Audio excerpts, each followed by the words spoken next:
Hi friends, welcome to my channel. মাননীয় প্রাক্তন মুখ্যমন্ত্রী শ্রীমতী মমতা বন্দ্যোপাধ্যায়ের নামে দ্বিতীয় এফআইআর করা হলো। আমরা সবাই জানি প্রথমবার এফআইআর করা হয়েছিল যখন আইপ্যাকের ফাইলটা তিনি নিয়ে চলে যাচ্ছেন। যদিও ইডি বলেছে যে ফাইল স্ন্যাচিং করা হচ্ছে, স্ন্যাচিং বা অমুক তমুক, এটা নিয়ে অনেক রকম গানও বেরিয়ে গেছে, সেগুলোকে কখনো আমি আমার চ্যানেলের থ্রুতে কনভে করব না। কিন্তু মোটামুটি ফাইল নিয়ে যাওয়া বা স্ন্যাচিং বা সুনিং whatever it may be, এটা নিয়ে একটা এফআইআর করা হয়েছে। এবার দ্বিতীয় এফআইআর করেছেন Siliguri cyber crime police station. শিলিগুড়ির সাইবার ক্রাইম পুলিশ স্টেশনের একজন আইনজীবী, যার নাম হচ্ছে রিঙ্কি চট্টোপাধ্যায়। তো সেই রিঙ্কি চট্টোপাধ্যায় মমতা বন্দ্যোপাধ্যায়ের নামে দ্বিতীয় এফআইআরটা করেছেন। তিনি এফআইআরটা করেছিলেন 20শে মে 2026, যেটা রেজিস্টার হয়েছে 25শে মে 2026। তো আসুন আমরা জেনে নিই কেন মাননীয় প্রাক্তন মুখ্যমন্ত্রী মমতা বন্দ্যোপাধ্যায়ের নামে কেন তিনি এফআইআর করলেন, তার অভিযোগটা কী। না, তিনি এখানে অভিযোগ করেছেন, দুটি অভিযোগ করেছে, যেগুলো আমি জানতে পেরেছি। হয়তো আরও অনেক অভিযোগ করেছে, কিন্তু আমি জানতে পেরেছি দুটি অভিযোগ।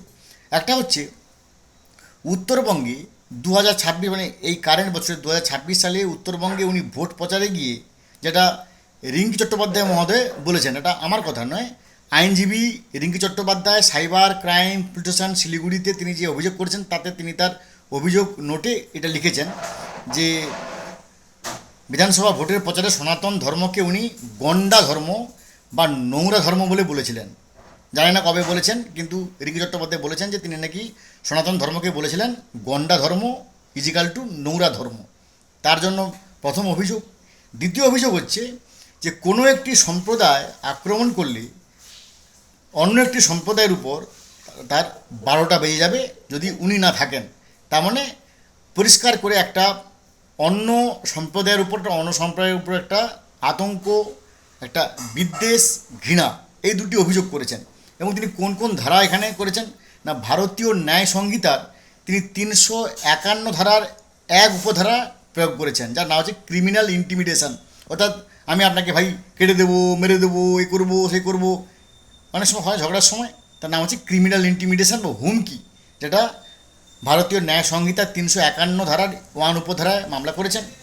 2 নম্বর করেছেন 352, ওই ভারতীয় ন্যায় সংহিতা 352 ধারা, সেখানে ধর্মীয় আবেগে আঘাত, ভাই আমার রিলিজিয়াস সেন্টিমেন্টে তুমি আঘাত করেছো, এটার নাম হচ্ছে উইলফুল ইনসাল্ট, ইচ্ছাকৃত অপমান করেছো, যেটা 1860 সালের ইন্ডিয়ান পেনাল কোডের 504 ধারার সামিল।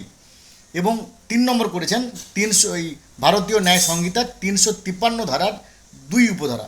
এটা কি না, ধর্মীয় বিদ্বেষ ছড়ানো, ধর্মীয় বিদ্বেষ, একটা রিলিজিয়াস মানে কী বলবো, কারাপশান বা একটা রিলিজিয়াস হিংসা, hatred, scornfulness etcetera whatever it may be, এটা করেছে। এবং যেটার ইংলিশ কোডটা হচ্ছে statement connecting to conduct to public mischief. তো ফ্রেন্ডস, রিঙ্কি চট্টোপাধ্যায় নাকি 4 তারিখের আগে যখন মাননীয় প্রাক্তন মুখ্যমন্ত্রী এই ধরনের অভিযোগ করেন বা এই ধরনের বক্তব্যগুলো করেন, তখন তিনি নাকি ওই সাইবার থানায় গিয়ে এফআইআর করতে গিয়েছিলেন, কিন্তু তখন নাকি ওনাকে সেখান থেকে দূর করে তাড়িয়ে দেওয়া হয়। যাই হোক, পট পরিবর্তনের পরে তিনি আবার শক্তি সঞ্চয় করে 20শে মে মামলা করেছেন।